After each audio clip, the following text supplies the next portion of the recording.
Good one? Was that good? What do you think? Yeah, no, that was. Was that? I think that was the best episode so far. Is it? Okay. Uh-huh. Good. The content was really rich. You guys talked about some real shit, right? Uh-huh. Like the whole, you guys couldn't find housing because you were an interracial couple because you're black, and Uh-huh. Yeah, it I wasn't. mean, that it we were really in a it touched on racial- some real issues. Like, Right. I always remind people of that. I Right. wasn't the problem. She was. yeah, no, I understand. Yeah. Like all these people are like, oh, racism is dead. Get over it. You know, slavery was a good thing. Blah blah. Okay, that's cool and all, but I literally couldn't find a place to live because you freaking haters were, Right. you know, hating on us. Yeah. Well, and then as we go on, I'll talk about the effects of that down the line. It's like, okay, that happened back then, but it's done with, so forget about it. No. What were the, for example, my father-in-law not being able to get a mortgage on his home and having to have a contract meant he could not build up equity so he could draw on it to help her go to college. White families sent their kids to college based on the equity in their homes because they could get mortgages. And that was the federal, you talk about conservatives, federal government made that a law. Blacks Right. could not get mortgages. And when we sold our home, they said we couldn't sell it for Yeah. 18,000 or whatever that she had set it for, even though it was a very nice home, etc. And the real estate board told her, you can in that area, you cannot sell a house for that in that area. Yeah, so we had to drop it by about 2,000, I think. Yeah. Yeah. I know, and that's the other thing, of course, that gets me is that I have in mind as I do these things, is you get someone that's 23 years old, 29 years old or something, and they're going to say $18,000 for a home. That's going to blow their minds. They're not going to understand that. Say, no, well, $18,000 was a lot of money. Well, you guys were hurt financially. People, Yeah. People were making $5,000 a year and doing well on that. Oh, that's what I was making, That's what, 5,000 a that's year. what the, it Oh, was a professional job. This is recorded. Because, it is. We'll use this for bonus stuff later on. down the Oh road. yeah, Go ahead. listen, we can do that too. Yeah. So anyway, I'm just posting on Facebook and Instagram and Okay. doing all that stuff, so I might Okay. as well do it right now. But you guys can go ahead and it's getting good content right now. well, But a lot of that, there was something else I was going to say. I know I talked about the fact that people would say, don't have children. And I want to delve into that a little bit more too, because that's very important. It's okay for you two to get married. So if there's no racism and everybody's treated the same, why would you why would you tell advise against? Yeah. not having children? Oh, you shouldn't have children. So, and the one drop rule, we were going to talk about, Yeah. even though you can be as white as you are, but if you have any black parentage, then you're still black. And there are plenty of stories about people losing their jobs and so forth because people found out that they were part black. All of that stuff. And I think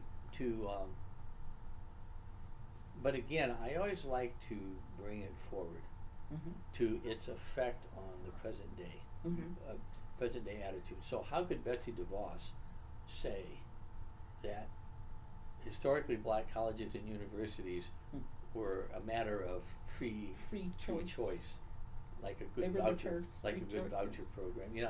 Are you crazy? They formed those colleges because the blacks couldn't get in the other colleges. I mean, how dense do you have to be? Well, that means ignorance. That means Or she could be full of shit. I'm a little leery. Ignorance. I'm leery of the word ignorance. I'm very leery of that because they say that all the time. And She could be doing it on purpose, right? And they say that if you educate people, okay, why do we have so many very well educated people who are racist as hell? Because they're not educated. Charles Murray. They're really. You could not argue. No, they believe what they believe. In the standards, by the standards of education, there's no one more educated than Charles Murray. He's a very famous political scientist who wrote, had worked with the bell curve. The bell curve, the studies. Supposedly blacks are inferior to whites. Right. Now, it was kind of funny because he went on to say, and whites are inferior to Asians. Kind of. But crazy. Again, it's just nuts. I see that as, I'm not talking about academic. Charles Murray Well, probably had no. when you say ignorant, though, what most people go to is lack of schooling. And I'm And not. that's not. I know. Yeah, but and, you have to, I need but to you have to define make that. that. I need to define that. I'm not thinking academic education. I'm talking about experiences with people of different cultures, people who think differently than you do, people who have experienced racism, people, because to me, many white people talk about they talk about how racism is this and racism is that, and no, it doesn't exist because they don't know anyone until and then when they meet some African Americans, and you and I both know many African Americans would say, I'm not here to educate white folk. Well, I have a story about that too. That was a great phrase. It really put me in my place. Boy, I'll tell you, this guy put me in my place. And one of the ain't people, nobody paying me to educate white folk. one of the people on TV, and they didn't have him on for a long time because he said, I'm not here to make white people feel good. Yeah. And that's the way I feel, because many of my friends have said, oh, Letha, you're too hard on people. But you know what? I feel that this is 2017, and we're still talking about voting rights for people. And of course, this is supposed to be the greatest country in the world, and we don't suppress voting rights, and everybody has always been able to vote, etc., which is a lie, because my dad told me when I took him to vote for the last time in 1998, he was so sick that I had to read everything to him. And he said to me as we were driving over, he called me sister, and he'd say, sister, too many of us died to gain voting rights for me not to vote. And my dad didn't have a formal education as such. He went back and got his GED, which he and my mom did, and I was very, very proud of my parents for going back to get their GEDs when they did. I got a comment for you guys. Oh, Okay. right. To respond to. This is recording, by the way. Yeah. Okay. All right, you ready? Uh-huh. Glenn B. replied, women have the right to get married to porch monkeys. They should just know if they get kids, daddy won't be around. Smiley face. Yeah. Yeah. Well, That's typical. that's the schoolyard bully. Yes. They just look for. Because I read some of the comments on newspaper columns and so forth, and most of them are they may be even kind of out there and angry and all that. That's fine, but there's always the people that come along and make and I just make pictured monkeys on a porch. yeah. That just made me Well, laugh. that's That's one of the that's one of the names. things they call coons and Coons Yeah. and jigaboos And and Glenn. spooks and Glenn, I really feel very, very sorry for you, because something has happened in your life to make you feel, even though you obviously are white, that something went wrong. And I agree with that, sweetheart. And I hope that you will begin to, I don't know how old you are, dear, but I hope that before you meet your maker, that you will decide that you don't have to call people names because you feel inferior. Because, sweetheart, you know what? For you calling names like that, you feel inferior to me, because I am so far ahead of you, dear. And I hope that you begin to read and meet some people like me and others to help you with your illness. Okay? So good luck to you, Glenn. You guys just got 32 likes and 3 follows in the last 2 minutes Wow. Right. on Well, Instagram. I think that since we're going on with this, maybe this will be our 4th episode. This is wonderful. This is fine. This is the after hours. I think, yeah, like the Bill Maher has his, but the name calling. I notice in columns, and this is true of people on the left as it is people on the right. Some people love to change the names around. You know what I mean? And make fun of the person by changing the name. For example, we had 2 newspapers in Arizona, in Phoenix at least, called the Republic and the Gazette, the Republican Gazette, and they kept declaring that they were separate, but most of us felt like they were pretty much run by the same organization. And people who didn't like them, which a lot of people, would call them not the Republic and Gazette, but the Repulsive and Gazoo. And somehow I guess they thought they had struck a blow for freedom or something. I don't know what is in these people's minds when they make these plays on someone's name or an institution's name, and they think it is so funny and that they've really scored. And like, Glenn talking about Glenn B sounds to me like it's Glenn Beck, but I'm not sure. Glenn Beck wouldn't do that.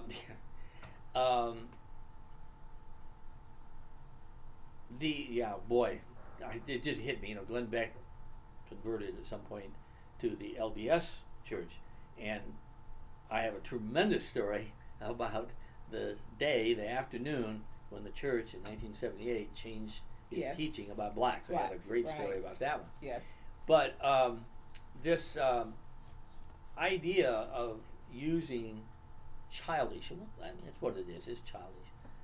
We have a source of that right now. We don't have to go to Glenn B. We can look at the tweets that our president sends out for the same kind of mentality. Right. It's the same mentality. Mm-hmm. I'm going to somehow treat you with disrespect. I'm going to throw out a put down, and it's going to be it's going to just shred you, and you're just going to feel so bad. Which works when you're 7. You can make someone feel bad if you're 7 or 8 years old by making fun of their name. I remember the family I was staying with had these 2 boys. I thought they were big guys. They were probably teenagers. And my mom had a boyfriend named Archie, and I called him Archie, and I really liked Archie. I just found his picture in the last couple of days. Archie was a really nice guy, and they called him Archibald. My God, I got upset. I was just furious with them, and the madder I got, the more they called him Archibald. I didn't realize that Archibald is his full name. Archie's a nickname, but So this whole idea of making fun of people using names like Porch Monkey and like we can, I'm sure we can think of more names than Glenn can. We've had more experience with it. But that's a typical thing. Mm-hmm. Yeah, and we'll also talk about one of the reasons Africans probably have, how do I want to say this, their self-esteem or their self-worth is not often affected by what whites say to them here when they move to this country. After they've been here for a while, they will begin to react to some of this. But when you are, and I won't get into it now, but their self-worth is already formed before they get here. Whereas we as African Americans, from the time that we are born into a society who sees us as inferior, treats us as inferior, made laws to make themselves say, see, I'm superior to you because I made laws to keep you from being unequal with me. So what Glenn will say is then, I didn't do anything to cause you any problems. I didn't do anything, which is a lie. because he supports racism. And he said, no, I didn't do anything. I get tired of these blacks calling me a racist. I'm not a racist. And the reality is, those really aren't the problems. People like Glenn, they aren't the problems. They shoot their mouths off and they don't do anything. The real problems are the people who don't think they're racist, but do things that have the effect of racism. And like that, my mother. Huh? Like my mother. This is on YouTube. Brilliant. Anyway, It's true. I think that that's an area that's a little subtle, and I would like to have a time to talk about that. Yeah. Since Letha brought up the feelings of Africans versus African Americans, okay, and with Africans I'll throw in Caribbean blacks, like Jamaicans and so forth. This book, I remember I said I was going to show you some books. I didn't think it would be this soon. This guy, his name is Ira Berlin, and it's called The Making of African America. And he divides it into 4 parts: the trip over from Africa, and then the move from the upper South to the lower South when cotton came in and more slaves were needed.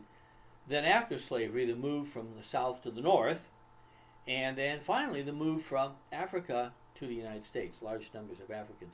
And that's the last chapter, and in it he explores exactly what Letha is talking about. The fact that Africans, Caribbean blacks as well, by the way, come here, and African Americans are saying, we want our rights, and we have our rights, and we should be respected, blah, blah, blah. And they say, get over it, man. You're just here to, let's just make money. All we care about is money. This is America. We can make money. I don't care what they feel about us. See, because their self-esteem, number one, was formed before they ever came here. They don't give a crap what Glenn thinks about them. And they many of them they who don't, come they here. they don't respect Glenn. They think he's an idiot white man. They don't give a crap, right? African Americans care because Glenn is an American citizen. We're supposed to be in this together. African Americans feel that they are Americans and that they're entitled, if you want to use that term, to the same rights as other Americans. And I am. And Glenn, if you look for your ancestry, sweetheart, you'll probably find that my ancestry, since my great-grandfather, and we'll talk about that, was a slave. He was freed in 1865 in Texas.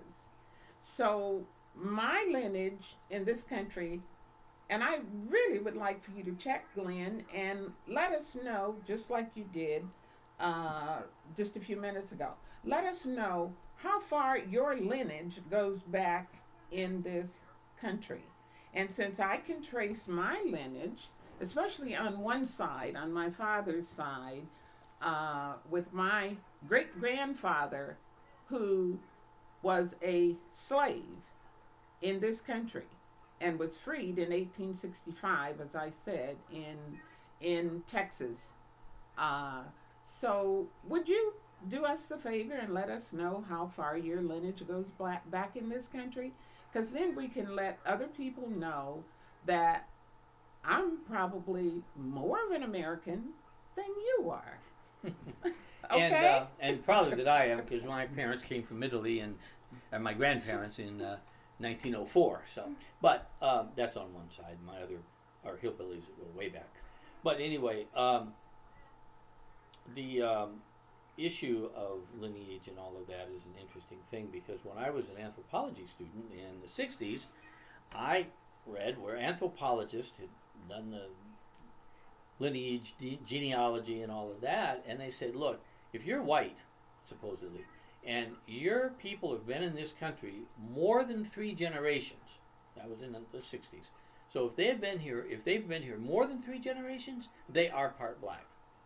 And again, getting into history and so forth, like this book by Ira Berlin, if you're writing this down, it's IRA Berlin, Ira Berlin.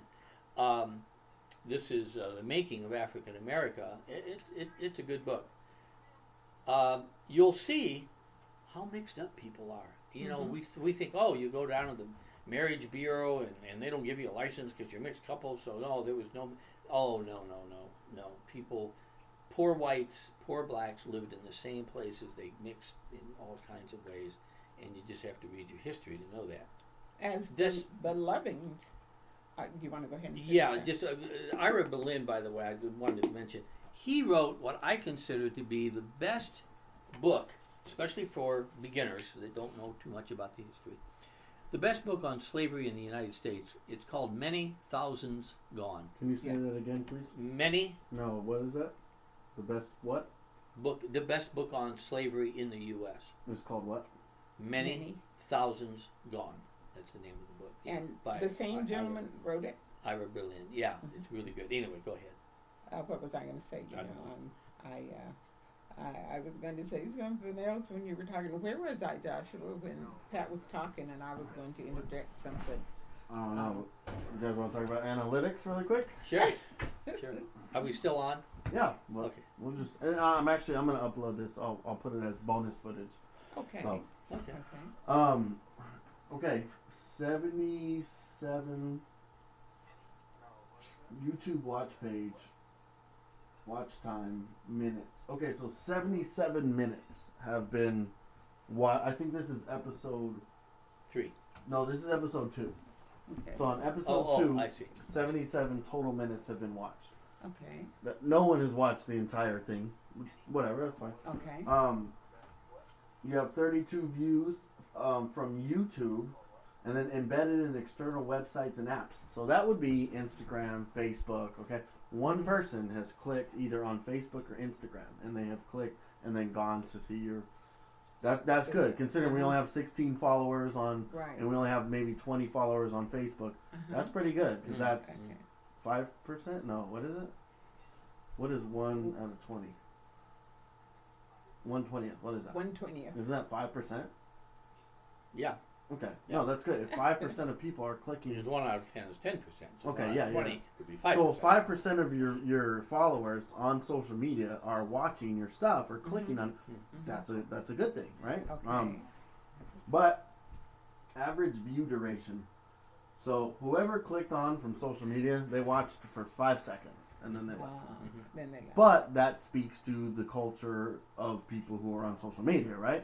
So the social media person watched for 5 seconds and Right. said, Not. I have to go do something else, right? Right. Whatever. Uh-huh. Now, your average view duration for YouTubers, people who came to your page through YouTube, was 2 minutes and 23 seconds. Okay. So, with that information, you need to know that you guys have about Have to- 2 minutes, 2 minutes. to really capture your audience. Right. Your goal, your ultimate goal is you want to extend that, right? Uh-huh. It would be really awesome if you could get people to watch your entire episodes. Right. I watch entire episodes on YouTube. Yes. I only follow maybe 7 people out of the billions of people there are to follow. Well, let me point out, too, that I look at a lot of YouTube sites for 2 minutes. And what I do is I save them to my favorites so I can go back to them. And then I Okay. do go back to them. Okay. So that's another possibility. Understandable. It's just later on, and I'm just thinking way long term, when you go for monetization, the more viewer length you have, right? The Right. more Oh, sure. view Sure. duration, the more that they have to cut you a check for. And we hope that, Are we still recording? Yeah. yes, Okay. one of the reasons for me doing this is, number one, Pat and I have done workshops and things with young people, because I was a counselor and he was a teacher, for years. So when Joshua said he thought we ought to do this, particularly with what's going on in the United States now, and that we have had over a half a century of experiences living in an interracial marriage and raising biracial children and all of that, that we hope that our segment is more educational. Like, I watched a couple of the YouTube videos with the younger people, and I marveled at how they laughed and everything, and were having a good time, and that's really really good. But I have always felt that one of the reasons that we're still in the situation that we're in, and Glenn, you are, thank you for emailing that because you are a really good example of why, uh, when Joshua suggested this, that I thought, hey, that would be a good way of reaching people, to give people a sense of how we got to where we are now, and where we came from, and all that people have gone through, and the laws and everything that many of you have forgotten or didn't know were in existence, um, to help you understand, and to begin to dialogue, talk to people, and ask questions, because that is exactly what's needed. And you can also go to your schools and say, what are we teaching our kids about, um, the laws of segregation, and how we are still segregated, and how, um, I was telling someone the other day, and we will be talking about this more too. And you will help us if you email and say, we would like for you and Pat, Letha, you and Pat, to Notice talk we about say this. email. We don't know Uh, the social media, that we don't know how it Well, they works. have the option of emailing you guys. Yeah, but they could Okay. email. They I could, got the preferred method would then just to comment on your yeah, that would be episode, That that's like would be- on your that would specific be YouTube best. video. Yeah. But let me interrupt my dear spouse here if I can. Obviously, I think it should be obvious that we're doing this because we've lived this, and every day, whether it's talking to neighbors or it's running into people, chatting with them, watching some movie that's been made, Django Unchained or something, god awful, um, and we'll talk about some of the movies and the messages that they give and so forth. Um, my God, I was just so frustrated at people's lack of knowledge. My wife, uses the word ignorance, and I'm a little lack of knowledge. I like okay. that. Yeah, better. just I a like lack that of better. knowledge. Mhm. Just a lack of Mhm. knowledge. Yeah. Well, I take that really seriously, and I see so many people that all of this social media and all, going back to when MTV started, if it's not fun and funny and violent, I'm not interested. If you can't give me a car crash every 5 seconds, forget it. I'm on to something else. And there's a great deal of that, and it makes our society pretty hard to manage. So when I see that, and my son went to work in a school district in West Phoenix, the school district, the whole district, is about 98% Hispanic. And when two students who did not speak English came into the school, one speaking Arabic and the other French, they came into the school. My son said, "You need to learn English and you need to learn Spanish. English for the instruction, Spanish for social survival in this school, because it is." How did that happen? How did we get? This is one of the bigger school districts. How did we get a school district 98% Hispanic? Over in California, school districts that are 98% Chinese. Up in, I guess, the Northwest, Russians. In Detroit, Arabs. Yeah, I mean, how does this happen? And and that's why I showed you the picture of the schools in the 50s and the 60s. With Betsy DeVos saying these people chose to do that.